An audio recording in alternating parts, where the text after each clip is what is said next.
Kuku finally ശരീരയും അങ്ങനെ 2 വർഷത്തെ ഇടവേളയ്ക്ക് ശേഷം ഒരു പ്ലാനും ഇല്ലാതെ ഞങ്ങൾ ഫ്രണ്ട്സ് എല്ലാവരോടും മീറ്റ് ചെയ്യാൻ വേണ്ടിയിട്ട് പോവാണ്. അങ്ങനെ കഥയായിട്ട് പറയാനാണെങ്കിൽ ഒത്തിരി ഉണ്ട്. ലൈഫിൽ ഏതൊക്കെയോ പോയിന്റ് ഓഫ് ടൈമിൽ മീറ്റ് ചെയ്ത് എപ്പോഴൊക്കെയോ ഫ്രണ്ട്സായി, പിന്നെ എപ്പോഴൊക്കെയോ നമ്മൾ പല പല വഴിക്ക് സ്പ്ലിറ്റായി പോയി കൂട്ടുകാരാണ് ഞങ്ങൾ.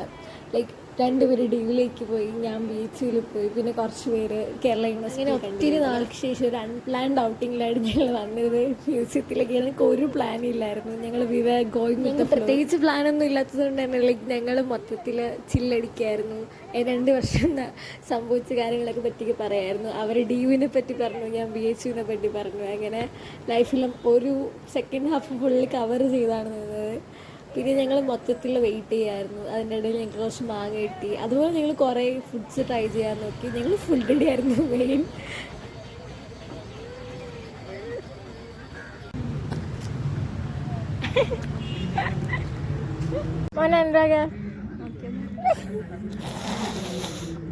ഫോട്ടോ നമ്മളെന്താ ചെയ്തതെന്ന് ഞങ്ങൾക്ക് പോലും അറിയില്ല.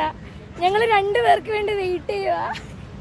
അവരെപ്പോ വരുന്ന ദൈവത്തിന് മാത്രം അറിയാം. അതെ അതെ. This is Anurag. Anurag hi പറയൂ. ഇത് ലാവണ്യ. ഹായ്.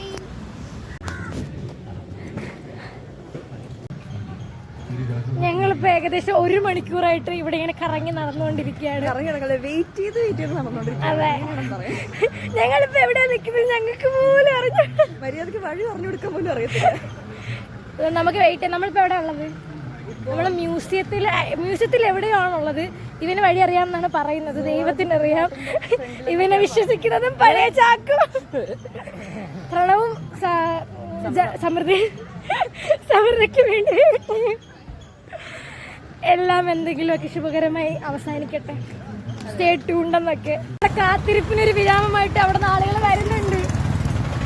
കാണിച്ചു തരാം. അവിടെ എവിടെയൊക്കെ ഉണ്ട്. ഇപ്പൊ വരും. വെയിറ്റ്. സ്റ്റേ ട്യൂൺഡെന്നൊക്കെ. ഏതാ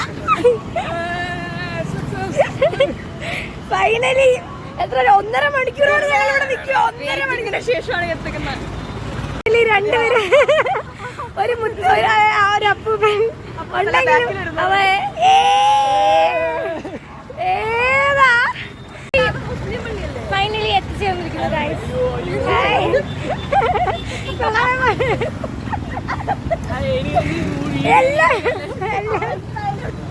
ഫുഡാണല്ലോ മെയിൻ. സോ അവർ വന്നപ്പോൾ തന്നെ ഞങ്ങൾ ആദ്യം പോയത് ഫുഡ് കഴിക്കാനാണ്. സോ ഞങ്ങൾ സംസമിൽ പോയി മന്തി കഴിക്കാൻ ഓർഡർ ചെയ്യാൻ വേണ്ടി വെയിറ്റ് ചെയ്യുക. ഫുഡ് അടിക്കാൻ പറ്റും. അതിന് മാത്രം ഇതൊക്കെ വേണം. സമൃദ്ധമോളെ കഴിക്കണം. അതെ, നമ്മളിപ്പോൾ ഫുഡ് കഴിച്ചിട്ട് എവിടെയോ വന്ന് ഇവർക്ക് എന്തോ ഫോട്ടോസ്റ്റാർ എടുക്കാനുണ്ടായിരുന്നു. അങ്ങനെ ഞങ്ങൾ ഫോട്ടോസ്റ്റാർ എടുക്കാൻ വേണ്ടി വന്നേക്കാം. കാരണം എന്ത് ഗായ്സ്, വെയിൽ കാരണം ഇപ്പൊ വീണാണ് ഗായ്സ്. അങ്ങനെ ഞാൻ പോവുകയാണ്. ബൈ പറയടാ. ഇവരെ വിട്ടിട്ട് എനിക്ക് നേരത്തെ പോകണം. സോ ലൈക്ക് നേരത്തെ വീട് പറ്റണം. ബൈ പറഞ്ഞേ. ബൈ ബൈ മോളെ, മക്കളെ ബൈ പറഞ്ഞേ. അപ്പോൾ എന്നെ ഒരു ബസ് കയറ്റി വിടാൻ പോവാണ്. അന്നേരം നമുക്ക് റെയിൽവേ സ്റ്റേഷനിൽ പോയിട്ട് തിരിച്ചു പോവാം. അങ്ങനെ അവരോട് ബൈ ബൈ ഒക്കെ പറഞ്ഞ് ഞാൻ റെയിൽവേ സ്റ്റേഷനിൽ വന്നു. സ്പ്രൈറ്റ് കുടിച്ചു. I was the 6,000. അതുകൊണ്ടാണ് സ്പ്രൈറ്റ് പിടിച്ചത്. I won't promote sprite. So ഒരു വണ്ടർഫുൾ ഡേ ആയിരുന്നു. ലൈക്ക് തിരിച്ചു പോകുമ്പോൾ വിഷമമുണ്ട്, കാരണം അറിയില്ല ഇനി എപ്പോഴാണ് കാണുന്നത്. റെയിൽവേ സ്റ്റേഷനിൽ എൻ്റെ അമ്മേസിനെ വിളിക്കാൻ വന്നു. Heading back to home. So by.